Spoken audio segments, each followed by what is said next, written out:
Welcome back to episode 6 of Women Who Owned New Orleans. And today we're going to speak about Marie Thérèse Coincoin. Marie Thérèse is best known as a very successful planter and landowner and businesswoman, selling her goods all throughout the Louisiana territories and especially in New Orleans, while being situated primarily along Cane River in the Natchitoches area. Now, she is recorded as owning several people. However, the records do show that Marie was actually protecting family members and others from more harsh treatment from other people. So, how did she go from being a direct African descendant, both of her parents being born and raised in Africa, kidnapped and brought to the Louisiana lands and forced into enslavement? She became their child. How did she go from that difficult, strenuous, oppressive situation to becoming one of the wealthiest people? And in fact, her descendants becoming the wealthiest free family of color in the United States. Now, her first means of having some semblance of independence occurred while she was still enslaved. She and her sister had learned medical remedies from their parents, once again, who were directly from Africa.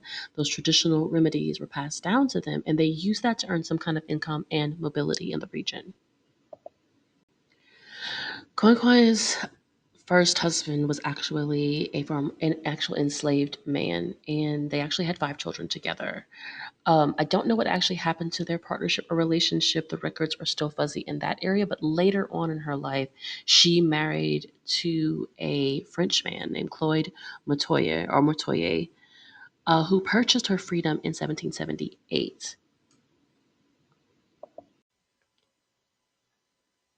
Now, she immediately started using this opportunity of freedom to establish ownership and protection for people around her. Surviving records show that she parlayed colonial land grants into an empire of over 1,000 acres and provided protection for the people who worked on her property alongside of her. Not only that, the records show she actively worked in the hunting, the production of products, getting the things shipped down to New Orleans for sale and all across the Louisiana territory. So she was actively involved throughout the process. By the time of her passing around March 1817, she had accumulated an estate of more than 1,000 acres. Remember that. And her own offspring in the decades that followed built upon her foundation. They learned from their mom, creating an agriculture empire that made them the wealthiest free family of color in the nation.